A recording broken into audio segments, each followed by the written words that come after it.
कहावत है कि अगर बुरे दिन चल रहे हों तो ऊंट पर बैठे आदमी को भी कुत्ता काट लेता है।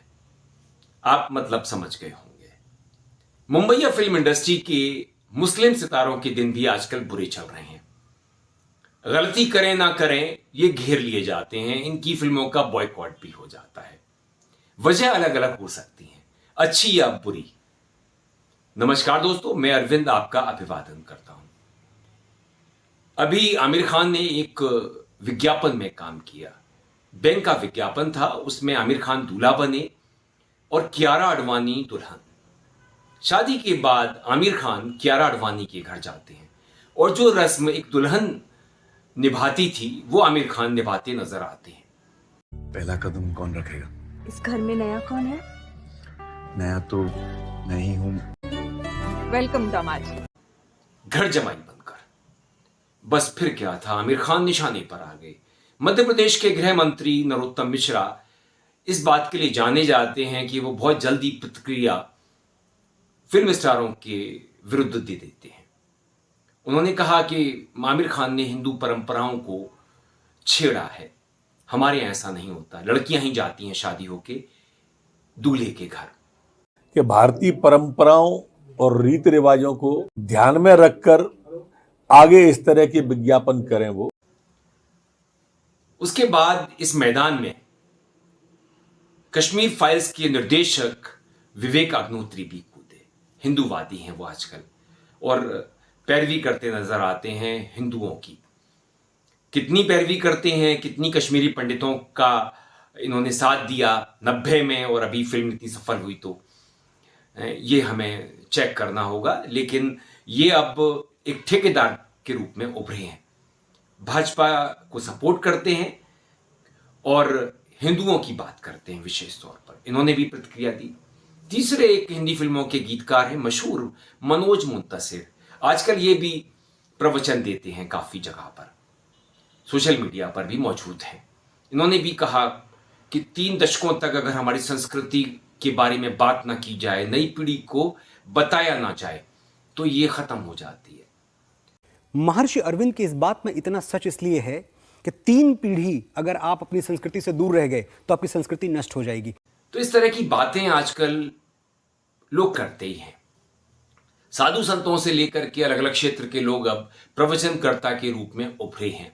एक नई लीग है ये, जो हमें बताती है कि हिंदू धर्म क्या है, कैसा होना चाहिए और हमारी परंपराएं क्या हैं, हमारी संस्कृति क्या है। मैं एक बात पूछना चाहता हूं इन लोगों से कि हमारी परंपराएं, हमारी संस्कृति, हमारा धर्म तब कहां चला जाता है जब देश में भ्रष्टाचार के रेट दुगने हो जाते हैं, रिश्वत के रेट दुगने कर दिए जाते हैं। महकमे के लोग कहते हैं कि अब खतरा बढ़ गया है आईटी का, इनकम टैक्स डिपार्टमेंट का, ईडी का, और कोई रेट पड़ गई तो हम कैसे बचेंगे, इसलिए रिश्वत दोगुनी लगेगी। दहेज प्रथा में भी यही हाल है, दूल्हों ने रेट बढ़ा दिए हैं। अब वो 3-4-5 लाख की कार नहीं मांगते, एसयूवी की बात करते हैं। हैसियत हो ना हो लेकिन एसयूवी मिलनी चाहिए, फ्लैट मिल जाए, बाकी चीजें मिलें तो और अच्छा है। तो इस तरह दहेज प्रथा हमारे यहाँ रहती है। हम कई क्षेत्र देश के ऐसे हैं, देश के कई क्षेत्र, माफ करिए, जहां पर लोग लड़कियां पैदा करना नहीं चाहते या पैदा होते ही खत्म कर देते हैं, और अगर कोई अल्ट्रासाउंड वगैरह की व्यवस्था हो जाए तो एबॉर्शन भी करवा दिया जाता है। भ्रष्टाचार है तो ये सब चीजें हमारे देश में पॉसिबल हैं। महिलाओं के साथ गंभीर अपराध, जघन्य अपराध होते हैं, पुलिस कार्रवाई नहीं करती, सुनवाई नहीं करती। अगर कोई गरीब है, दबा कुचले तबके से है, दलित है, तो पुलिस सुनती नहीं है। इसके अलावा घरेलू हिंसा महिलाओं के साथ। मैं एक बात पूछना चाहता हूं इन धर्म के ठेकेदारों से कि आप इन कुरीतियों पर, इन बुराइयों पर, हिंदू धर्म में जो व्याप्त हैं, गहरी पेंट बनाई हुई है इन्होंने, इस पर क्यों नहीं बोलते? ऐसे लोगों का बहिष्कार क्यों नहीं करते जो इस तरह की गतिविधियों में शामिल होते हैं? लड़कियां आत्महत्या तक कर लेती हैं उत्पीड़न की वजह से। दहेज, माता पिता दहेज भी देते हैं, उसके बाद लड़के के परिजन और लड़का उत्पीड़न करता है लड़की का और आत्महत्या तक हो जाती है। ऐसे हालात में ऐसे परिवारों का बहिष्कार नहीं करता कोई हिंदूवादी संगठन मदद के लिए नहीं पहुंचता, साधु संत भी कोई बात नहीं करते। मैं पूछता हूं कि हमारे हजारों साल के इतिहास की बात तो ये लोग करते हैं। हम कहते हैं कि हमें गर्व करना चाहिए हिंदू होने पर, हिंदुत्व पर, और हमारी इतनी पुरानी परंपराएं हैं, हमारा इतिहास है, दुनिया में हम सिरमौर रहे हैं संस्कृति को लेकर के, विश्वगुरु अब बनने जा रहे हैं। तो हमारे देश में हर आदमी इन बुराइयों से परेशान है अगर उसके पास साधन नहीं है, साधन संपन्न नहीं है। और आप देश में गरीबी की सीमा जानते हैं कितनी है, गरीबों की संख्या कितनी है, बेरोजगारी का हाल क्या है, कहां से लाएगा कोई दहेज, कहां से लाएगा रिश्वत। आम आदमी बेचारा चप्पल रगड़ता रहता है काम करवाने के लिए। ऑनलाइन व्यवस्थाएं हो गई, लेकिन उसके बाद भी आपको काम करवाने के लिए पटवारी के पास जाना पड़ेगा, तहसीलदार के पास जाना पड़ेगा, कानून गो के पास जाना पड़ेगा, पुलिस के पास जाना पड़ेगा, कोई अगर आपको पासपोर्ट बनवाना है तो, और रिश्वत भी देनी पड़ती है सब में। और तमाम काम में भी आपको, जीएसटी आ गया है लेकिन केस करवाने के लिए वकील चाहिए ही होता है आपको।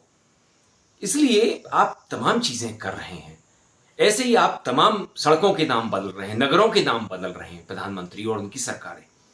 क्यों नहीं ये पुलिस रिफॉर्म्स करते, आईपीसी नहीं बदलते, अंग्रेजों की समय की है, गुलामी की प्रतीक है ये। ऐसे ही अदालती व्यवस्था भी पुरानी है, इसको भी बदलिए, वर्षों लग जाते हैं। ट्रांसपेरेंसी लाइए। तो देश में जिन चीजों की जरूरत है उन्हें आप करते नहीं है, आप मुसलमानों को निशाना बनाते हैं। बेहतर होता कि जितने हिंदूवादी संगठन हैं, भारतीय जनता पार्टी के अनुषांगिक संगठन हैं, सभी दल हैं, ये धर्म में उदारता की बात करते हैं, क्योंकि मुस्लिम धर्म में कट्टरता बहुत है। और अब 2022 आते आते हिंदू धर्म भी बेहद कट्टर बन चुका है।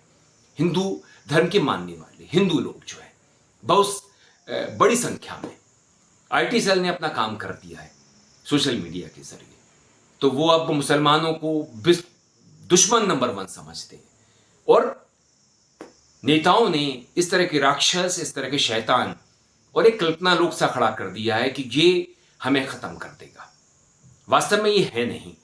बेहतर है कि सरकारें, नेता और तमाम संगठनों के प्रमुख सबसे पहले पुलिस रिफॉर्म्स की बात करें, अदालती व्यवस्था में सुधार की बात करें, कानूनों पर विचार हो कि अंग्रेजों के जमाने गुलामी के प्रतीक हैं ये।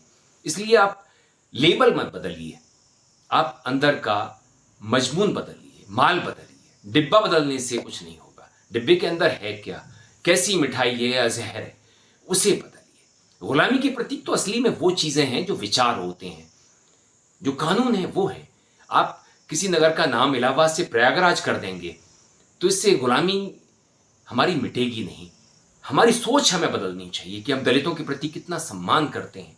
मैं समाज में देखता हूं, ऑफ रिकॉर्ड लोग दलितों को वैसा ही समझते हैं जैसा हजारों वर्ष पहले हम उन्हें ट्रीट करते थे।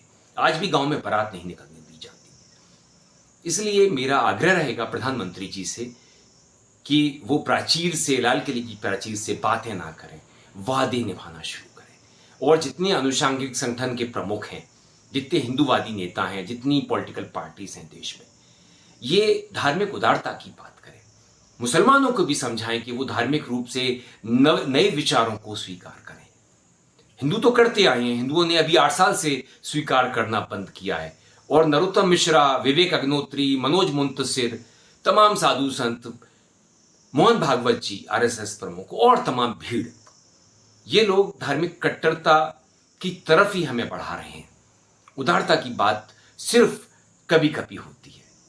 दोस्तों, अगर आपको ये मेरा वीडियो पसंद आए तो इसे लाइक कीजिए, शेयर कीजिए, चैनल को सब्सक्राइब कर दीजिए, बेल आइकन का बटन भी दबा दीजिए जिससे अगले वीडियो की नोटिफिकेशन आप तक पहुंच सके। आप अपनी प्रतिक्रियाएं मुझे भेजिए कि आप किस तरह के हिंदू बने रहना चाहते हैं, एक पिंजरे के हिंदू या एक आजाद हिंदू जो खुली सोच वाला है, कानून का पालन करता है, संविधान को मानता है। मुझे आपकी प्रतिक्रियाओं का मेल आईडी में और कमेंट बॉक्स में इंतजार रहेगा मिलने का। नमस्कार।